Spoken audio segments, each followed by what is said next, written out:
Wasyarru yufsidul khair, ya.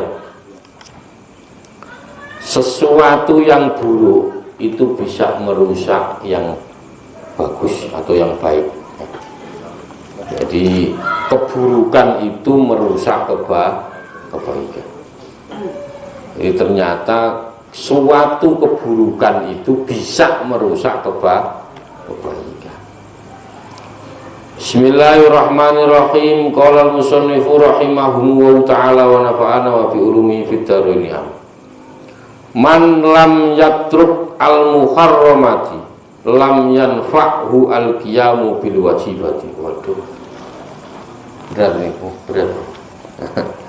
Man utawi sapane wong, barang siapa lam yatruk iku ora ninggal, barang siapa yang tidak atau belum meninggalkan al-muharramati perkara yang haram, la yanfa' maka tidak akan manfaati hu ing man al-qiyamu apa menjalankan bil wajibati perkara yang wajib. Kok sampean barang siapa yang belum menjalankan atau barang siapa yang belum meninggalkan perkara yang diharamkan, maka belumlah bermanfaat baginya penunaian atau mengerjakan pekerjaan yang diwajibkan. Maka sampean selama masih melakukan perkara haram, perkara yang wajib tidak ada manfaatnya bagi sampean. Berat apa enggak ya? Berat. Makanya jangan ngaji yang model kayak gini. Makanya saya pengen izin. Sampean sholat pertentangan 5 waktu, tapi masih menjalankan perkara yang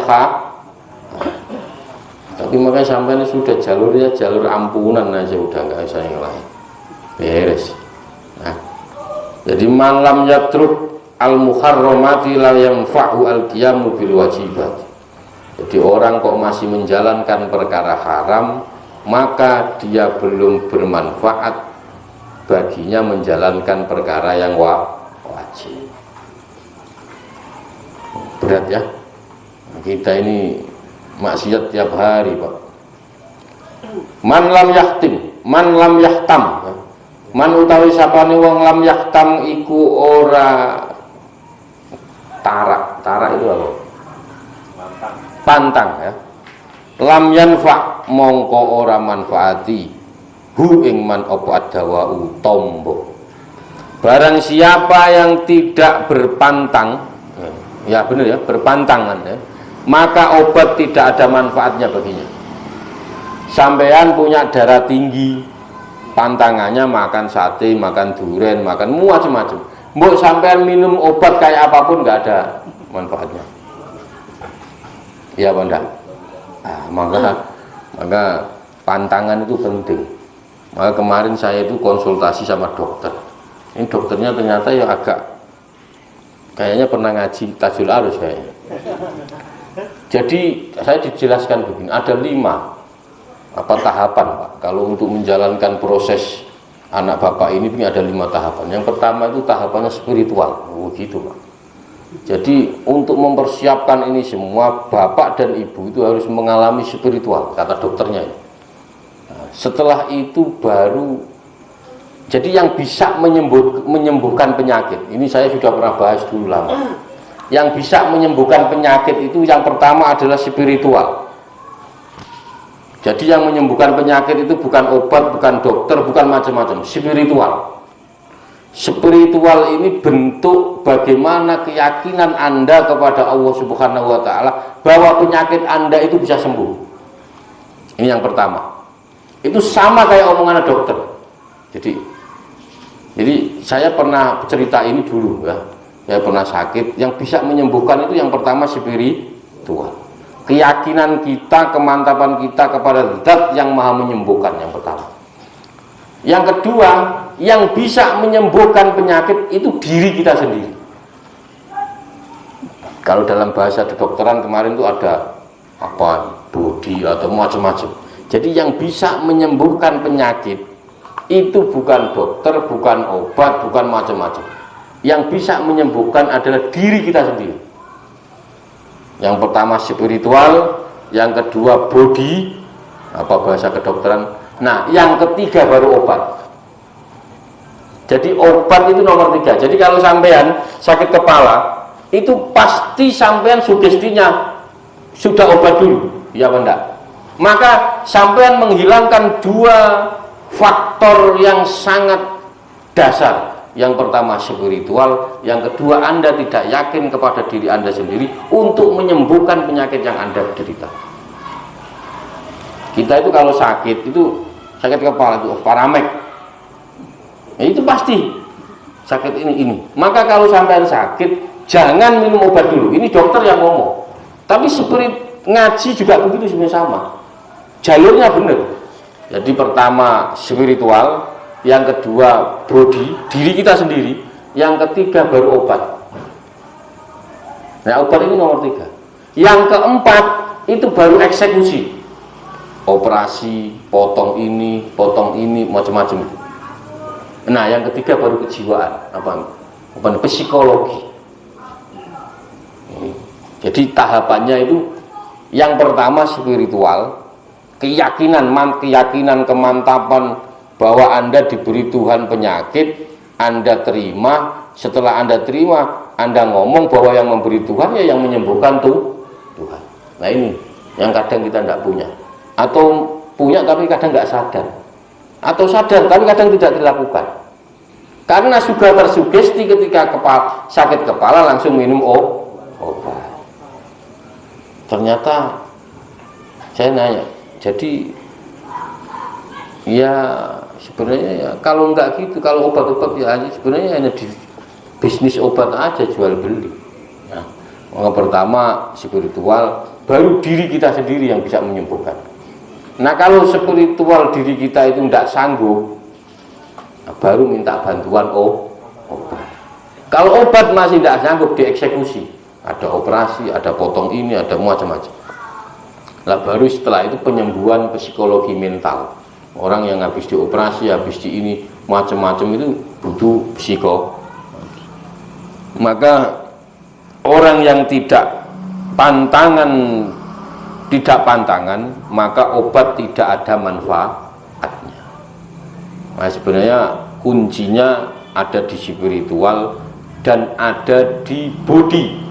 Body itu biasanya pengaruh makanan. Sampean makan durian terus, lama-lama kepalanya pusing. Bukan hanya kepalanya, Pak, dompetnya juga pusing. Contohnya begitu. Nah, itu sama. Itu ya, maka orang kalau sampean pengen obat itu ada manfaatnya, maka sampean harus pantang. Sebenarnya obat itu nggak penting, asal sampean pantangan sembuh. Sampean tahu kalau darah tinggi, ya berarti saya tidak makan ini, walaupun nggak usah minum obat, sembuh. Nah, gitu. Wa ma'aqalla barokata, ora ono iku sithik-sithike berkah malin ing bondo. Bermaksudnya berkahnya harta ya. Waqa'at kang tumiba fihi ing dalem mal aidin nahibina ya. Apa pira-pira tangane wong kang padha ngrampas. Nahid itu ngerampas. Wa hadza mongko utawi ikilah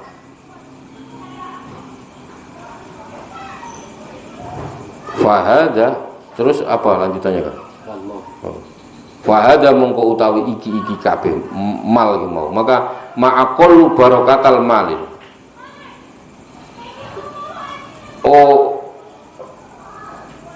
Barang siap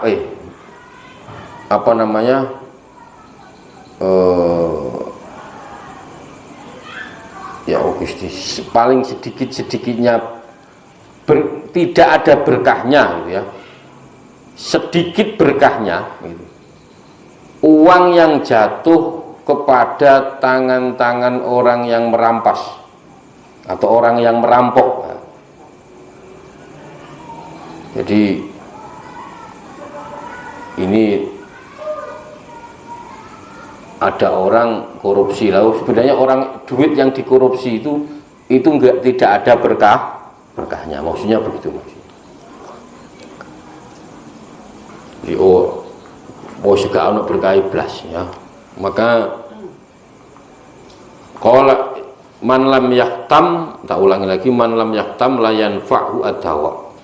Barang siapa yang tidak berpantangan, maka obat tidak ada manfaat baginya.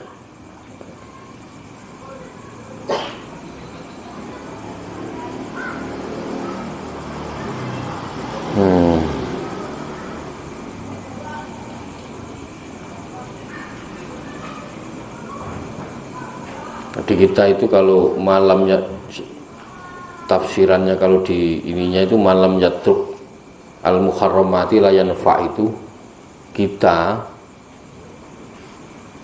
apa namanya hadisnya Kanjeng Nabi itu min husnil Islam al mar'u tarkuhu mala. Jadi kalau sampean mau dibilang Islam, termasuk orang Islam baik itu orang yang meninggalkan yang tidak bermanfaat. Nah, pertanyaannya begini, standar manfaat itu apa? Ya, harus tahu manfaat itu apa. Manfaat menurut Islam itu apa? Manfaat, kalau tanya manfaat apa, manfaat menurut Islam, maka sampean standar manfaat itu berarti kalau tidak mengancam jiwa, mengancam duit, mal ya, harta, mengancam keturunan, itu hifdzul mal, hifdzul, nah itu pokoknya. Kalau ada hubungannya dari itu berarti manfaat. Jadi kalau apa namanya, pokoknya standar manfaat itu posisinya itu aman jiwanya, hartanya, keturunannya, akalnya, agamanya. Kalau hubungannya ada itu manfaat.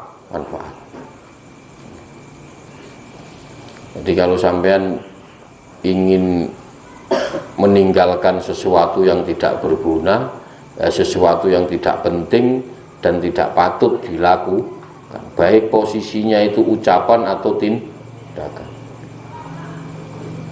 atau sekedar memikirkan.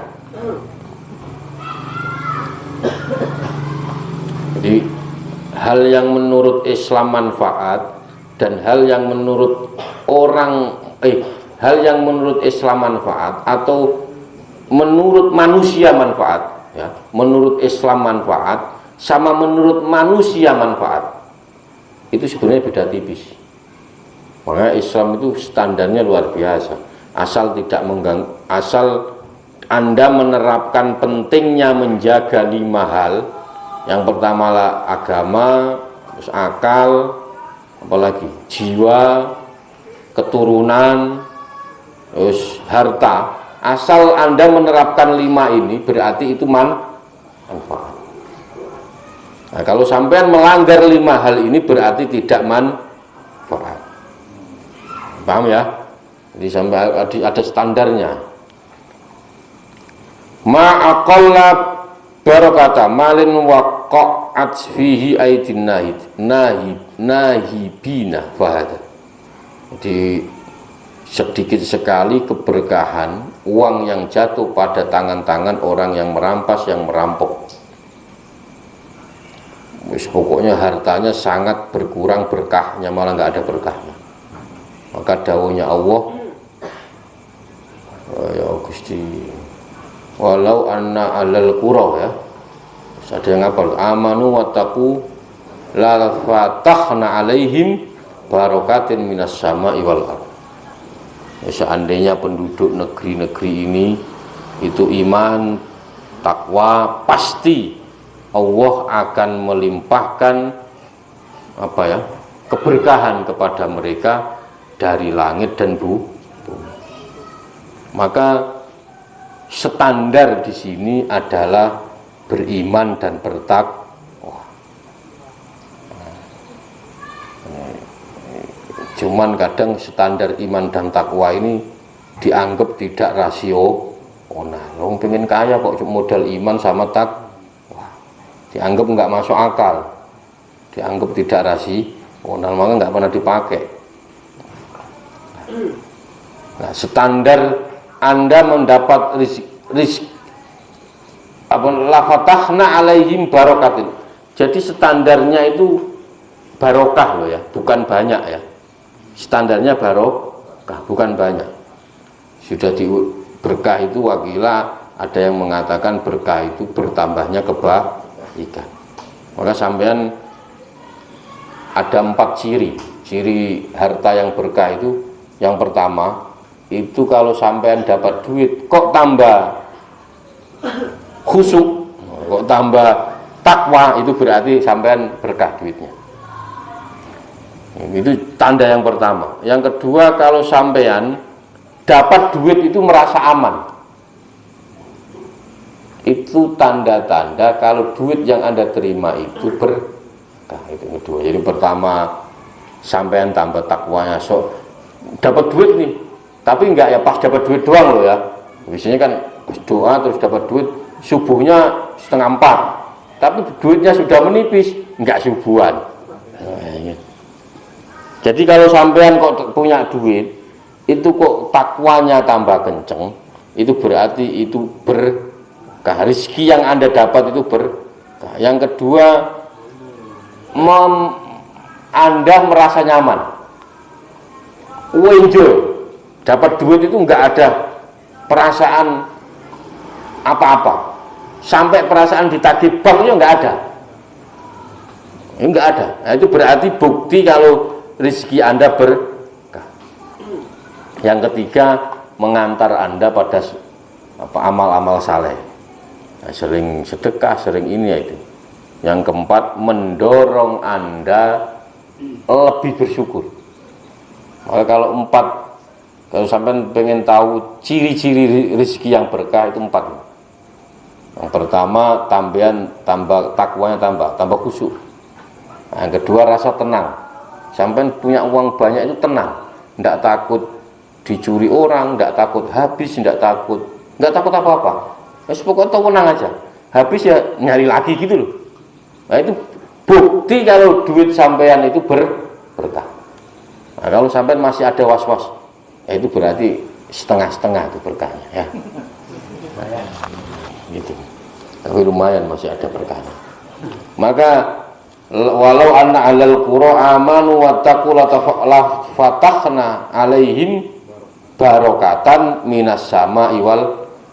Kalau sampean itu asal takwa, asal punya iman, asal takwa, itu pasti Anda dapat berkah. Bukan hanya dari bumi, tapi dari langit. Kalau dari bumi sampai banyak tanaman, kalau dari langit ini yang susah. Bocoran langit itu penting. Nah, bocoran langit itu kalau sampai tahu bocoran langit, besok itu sudah enggak khawatir apa-apa, beres urusannya. Nah, cuman kan kita ini bocorannya dari bumi terus, jadi kurang terus ya. Gitu ya. Maka harta rampasan, pokoknya harta ya korupsi, kalau harta macam-macam itu tidak ada berkahnya. Wallahi umurul ya. Wallahi umurul ghafilina manhubun ya. Wallahi demi Allah umurun iku umurul ghafilina iku umure wong-wong kang padha lali, manhubun iku den rampok. Sejatinya demi Allah umur-umur orang yang lalai, orang yang lupa kepada Allah itu sejatinya umur yang seperti itu adalah umur-umur yang dirampas. Nah, sampean kok sempat lupa kepada Allah, sempat lalai kepada Allah, maka umur-umur sampean yang lupa itu dirampas. Ya. Misal dunia dirampas. Dirampas berarti dikasihkan siapa? Dirampas. Misal dunia, perumpamaan dunia ka'aju zijadma ya barsoa. Misal dunia utawi perumpamaan dunia. Perumpamaan dunia itu ka'aju zijadma, itu seperti perempuan tua Jatma'a yang punya penyakit lepra. Barso'a punya penyakit apa ya? Belang-belang ya. Sutirat mongko den tutupi bisaubi dengan baju, bisaubil hariri dengan baju sutra. Perumpamaan dunia itu diumpamakan seperti perempuan tua yang punya penyakit lepra, punya penyakit bentong-bentong. Dia menutupi penyakit itu dengan kain sutra.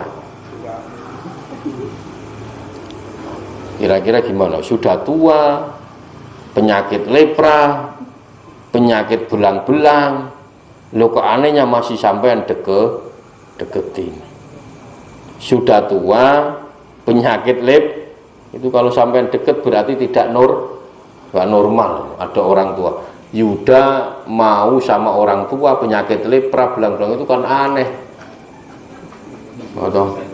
Nah, dunia itu diibaratkan seperti orang tua punya penyakit lepra, punya penyakit belang-belang. Tapi kita semangat untuk mengejar. Ya, berarti kita semua ini agak stres enggak? Kita semuanya stres semua semangat disuruh ngejar. Maka fal mukminu mongko utawi wong mukmin nafirun iku melayu wa munafirun lan ya apa ya melayu ya lari dan melarikan diri anha saking dunya lingkisa fiha karena tersingkapnya dunia lahu kedue mukmin.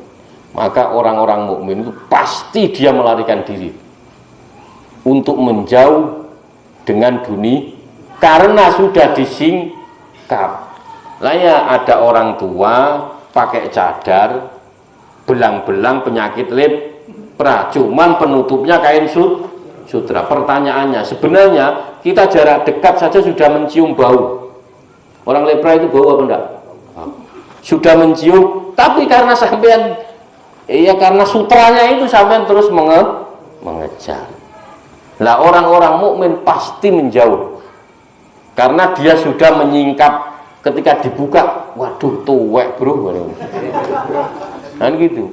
Lah ya Yuda ini masih perjaka, terus dia dikenalkan seseorang tua, tapi ditutup pakai cadar tapi sutra.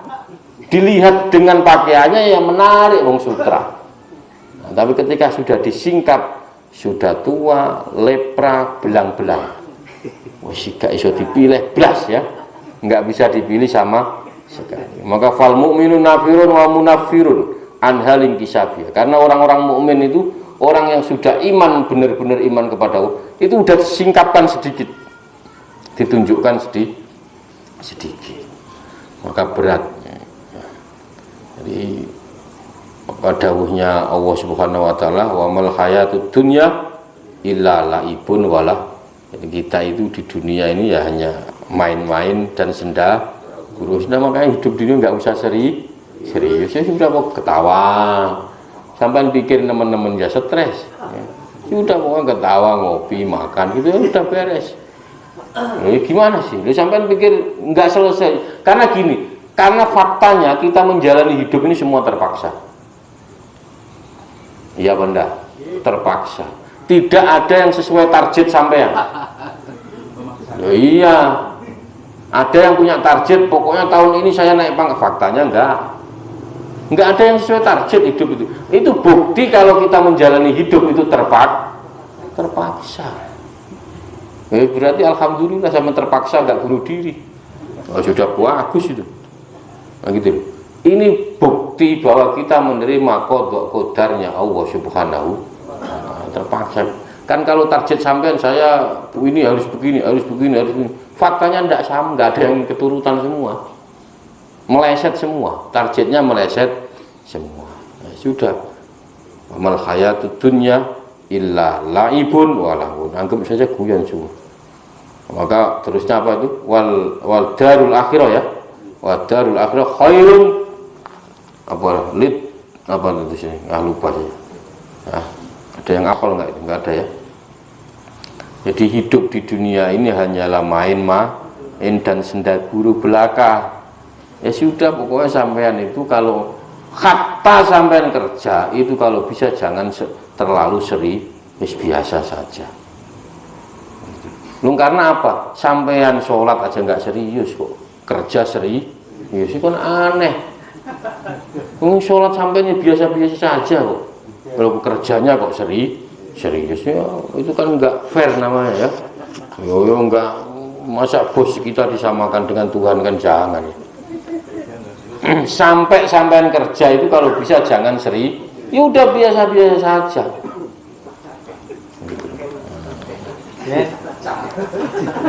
Iya, jangan serius.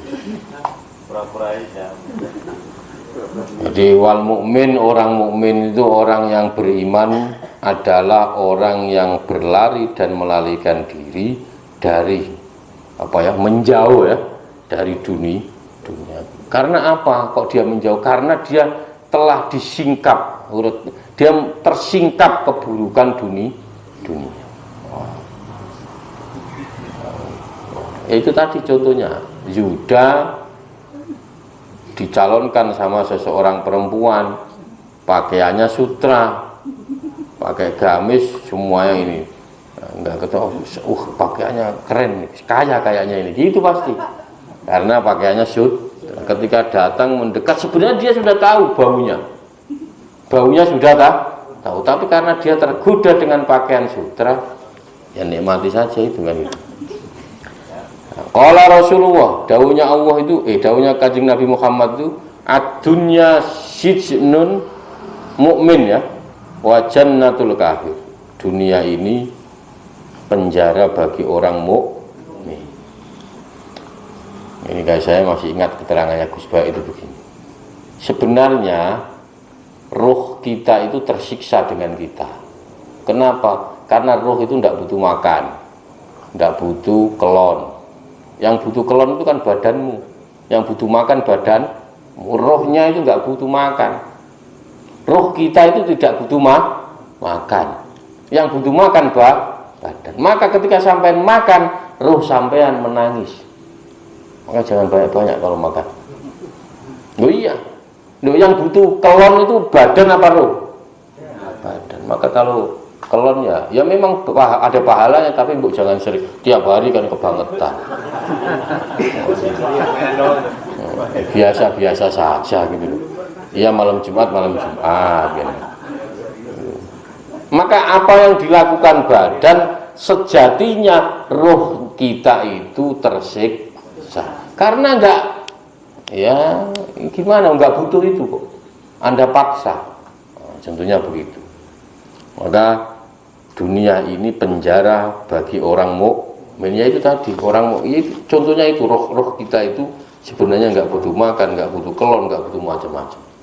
Maka kalau makan ya sehari sekali, 2 kali gitu, jangan terlalu banyak. Jadi orang-orang mukmin itu memang terpenjara. Ini ya nggak tahu, pokoknya saya ngaji begini, ya sampean sendiri nikmati, ngajinya ngajak begini. Risikonya ya jangan saya salahkan ya. Ini mulai serius ngajinya ini ya. Kalau kemarin kan ketawa-ketawa aja. Jadi orang mukmin itu terpenjara di dunia. Karena apa? Dia mesti menahan diri, rohnya yang menahan diri. Dia sebenarnya, roh kita itu sebenarnya nggak betul-betul nggak kuat. Nah, pas posisi ini seneng ini ketawa-ketawa. Pas ngaji ini seneng. Seneng roh sampean Kang Suwinda lihat badannya kami seneng rohnya. Walhamdulillah ngaji. Berarti masuk asupannya masuk. Makanya ini sudah distempel Allah bahwa majelis ilmu itu taman surga. Itu saja masih ada yang nggak nyaman. Coba bayangkan. Maka bener lagunya God Bless itu, mencari kedamaian nggak ketemu. Ya, memang di dunia nggak ada. Loh iya, mencari kedamaian nggak ada. Loh, Allah itu dawuh, Kanjeng Nabi dawuh bahwa majelis ilmu itu adalah taman surga. Itu saja masih ada yang nggak betah. Loh, coba bayangkan, taman surga loh ini. itu masih ada yang nggak betah, ada yang ngantuk, ada yang garuk-garuk, ada yang semua macam-macam. Nah, coba bayangkan, itu saja tidak betah. Makanya nggak ada, saya sering katakan, nggak ada di dunia ini yang enak, nggak ada. Karena Allah itu tidak menciptakan ketenangan, kedamaian di dunia. Sekarang seneng, besok susah lah. Susah, seneng lagi. Maka sampean kalau udah mentok itu udah sebut nama Allah. Karena sampean yang awalnya menangis bisa tertawa ya gara-gara Allah. Yaitu zat yang maha bisa bikin tertawa, bisa bikin sedih. Sampean dapat gajian, belikan anak sepeda semua. Seneng apa enggak? Seneng. Nyampe rumah ini sepeda, baru dipakai ditabrak motor, Pak. Sampean baru ketawa terus loh, Allah itu semudah itu membuat orang manusia nangis. Nah, coba bayangkan.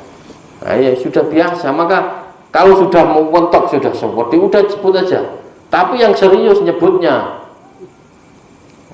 yang pasti ada pertolongan. Oh, pasti nggak mungkin kan.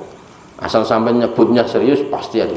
Kalau sampai menyebut Allah itu mensifati segala sifat yang ada di Allah. Nah, cuman kadang kita itu kepentingan kita, mensifati Allah itu karena kepentingan kita. Maksudnya begini loh, Allah itu ya punya zat yang bisa membuat sampean nangis, membuat tertawa, membuat sampean sedih. Jangan ya Allah bikin saya tertawa terus, ya nggak mungkin.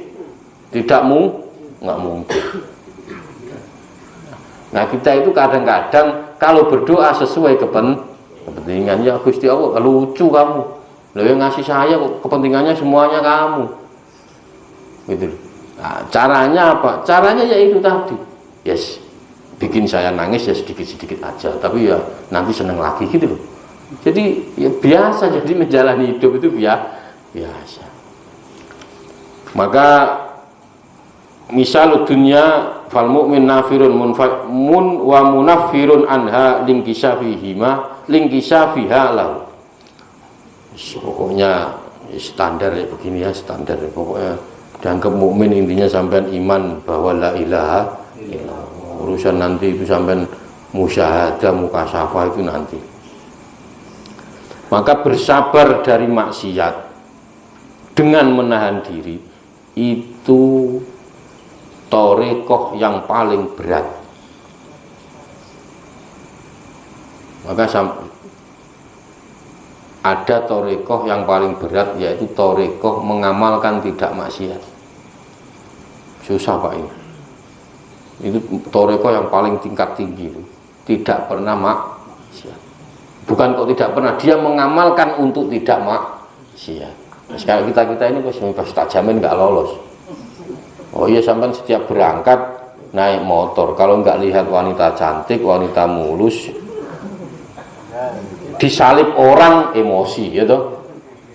Apalagi yang naik angkot usek-usekan, wis pasti emosi, nggak berhasil kalau kita gitu. Gagal jadi walinya ya.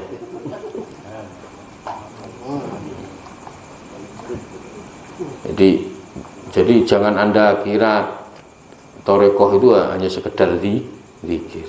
Anda mengamalkan, maka sekarang zaman akhir itu tidak usah zikir banyak-banyak, asal sampai nggak maksiat itu beres. Asal sampai tidak maksiat itu beres. Karena orang tidak maksiat itu bentuk rasa takut kepada Allah Subhanahu wa Ta'ala. Itu udah makom wali tingkat tinggi. Wa malah bisa. Jam berapa ini? Wa malah bisa lan ora wenang. Ya Gusti, nganggoaken apa namanya? Memakai ya. Wa malah bisa lan ora tidak seorang pun yang memakai. Wa malah bisa ahadun lan tidak seorang pun yang memakai libasan ing pakaian antana kang luwe bau ya, kang lebih bau atau baunya nggak enak ya, min libasit dakwah, kecuali dengan pakaian dakwah. Dakwah itu pakaian ngaku-ngaku. Bahaya ini ya. Maka sampean-sampean yang enggak jelas ininya jangan ngaku bahaya ini. Tidak seorang pun yang memakai pakaian yang lebih busuk baunya daripada pakaian pengakuan. Maka jangan suka ngaku. Sampai kan kadang kita itu ngaku-ngaku juga. Saya ini manajer di perusahaan, padahal ya nggak jelas di perusahaan itu. Begitu. Jangan suka ngaku. Atau dia memakai sepihak, dia menang-menangan atau begitulah, atau menang-menangan, dia sepihak. Bi antakula kelawan Arab yen to ngomong ngucap fil mukhosomati ya, ing dalem apa Kang? Poro-padu itu apa? Adu domba ya. Poro-padu apa? Berselisih ya. Poro-padu bener ya artinya. Berselisih. Anta misli wa anta yasluhu laka an tukallimani wa man anta hatta ukallimaka. Sampean Anda berkata kami ini tidak sama, kamu itu tidak sama dengan saya. Ini bahaya, omongan kayak gini bahaya. Ini kata Sayyid Muhammad bahaya. Kalau sampean ngomong itu jangan suka apa ya, kamu itu beda kelas sama saya, gitu loh. Nah, kita itu kadang biasa ngomong begitu Pak. Nah, beda kelas, beda makom sampean ini. Tapi kalau guyon nggak apa-apa. Yang jadi masalah kalau serius. Makanya kan gitu. Saya kan sering hidup itu jangan serius. Kalau serius jadinya gini. Tapi kalau sampean guyon nggak apa-apa, guyon. Dunia ini hanya permainan ya, ketawa-ketawa aja. Udah. Gitu loh. Sampean ini nggak pantas makom serius. Nah, pokoknya kita ini guyon semua. Jadi kami tidak sama dengan Anda. Kamu tidak sama dengan saya. Ya. Wa anta yasluhu laka. Kamu tidak pantas yasluhu atau tidak patut laka antu kalamin. Anda tidak pantas bicara dengan saya. Uish. Anda tidak pantas debat dengan saya. Sinausik sampean ngono lah ini. Bahaya Bu. Tapi ini kalau guyon nggak apa-apa, saya ulangi lagi. Kalau guyon tidak apa-apa. Makanya jadi orang itu jangan serius. Kalau serius bahaya. Malaikatnya nanti takutnya nyatetnya serius. Waman anta hatta ukallimuka. Jadi maka sampean itu tidak pantas debat dengan saya, ngomong dengan saya tidak pantas. Sampean itu siapa? Gitu. Nah, terus anta hatta ukalimin fa awwalu man halak. Terus kenapa saya harus menanggapi Anda? Kan nggak level Pak. Omongan sampean itu tidak masuk kriteria sudah. Gitu. Contohnya maka fa'awaluman mongko utawi kawitane wong halaka sing rusak bidzalika al iblisu fa iyyaka wa hadza. Maka ketahuilah bahwa pertama kali yang rusak atau kerusakan itu disebabkan oleh ngaku-ngaku, yaitu iblis. Orang iblis itu yang pertama kali kayak gitu. Ente siapa? Ente tidak pantas di sini Pak. Contohnya begitu. Antum itu. Nah, gitu ya. Fa'iyaka wa fa'iyaka mongko wedya sira. Hadza ing iki-ikilah ya ngaku-ngaku mau gitu ya, dakwah tadi itu. Walau kana mongko lamun ana iku ajaz roja ya. Roja itu apa artinya? Pincang ya. Pincang artinya pincang. Oh, maksudnya begini. Maka takutlah kamu. Berhati-hatilah kamu ya untuk mengaku-ngaku mau, walaupun orang yang kau ajak ngomong itu orang pincang, ajdama atau orang itu lepra, ajroba orang itu budukan. Jadi walaupun yang sampean ajak ngomong itu orang pincang, orang lepra, orang budikan, itu hati-hati. Kalau sampean ngajak orang ngomong pincang kok sampean ajak balap lari, kan kurang ajar. Oh iya, sampean ada orang pincang ngomongnya itu mesti lari terus. Itu kan kita kurang ajar namanya itu. Ngomong yang lain gitu, jangan yang urusan lari. Buk yang lain jangan yang lari gitu. Itu sama saja sampean ngeremeh. Nah, gitu loh. Ya kecuali bercanda lah. Kalau bercanda boleh. Hidup ini tidak serius. Kalau serius sih jangan. Fala tuhaqqirhu li hurmati la ilaha illallah fi qalbihi. Ini bahaya ya. Kenapa kok tidak boleh? Karena apa? Maka kamu jangan menghina karena memuliakan kalimat la ilaha illallah yang ada di hati mereka. Sampean nggak usah ngeremeh wong, jangan sombong. Karena di dada mereka itu ada kalimat la ilaha illallah. Kalau sampean mengeremehkan ciptaan Allah, ya sampean meremehkan penciptaannya pastinya. Nah gitu. Jadi keburukan itu bisa merusak kebaikan. Maka ternyata ujung-ujungnya apa namanya, kebaikan itu yang paling bermanfaat,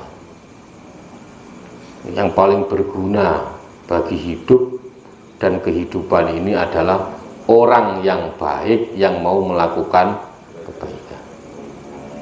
Ini jadi banyak orang baik, banyak, tapi tidak mau melakukan kebaikan. Maka keburukan itu akan merusak kebaikan. Banyak orang baik tapi tidak melakukan kebaikan. Maka yang paling berguna adalah orang baik yang mau melakukan kebaikan. Ini banyak yang baik-baik itu banyak, tapi silent baik. Silent itu ya dia ya baik gitu aja, tapi tidak mau melakukannya, tidak mau melakukannya. Husnudzon billahi, setengah 11, jam 11 ya. Billahi wa bi khalqillahi, wallahu alam bisawab. Semoga bermanfaat, kurang lebihnya saya mohon maaf.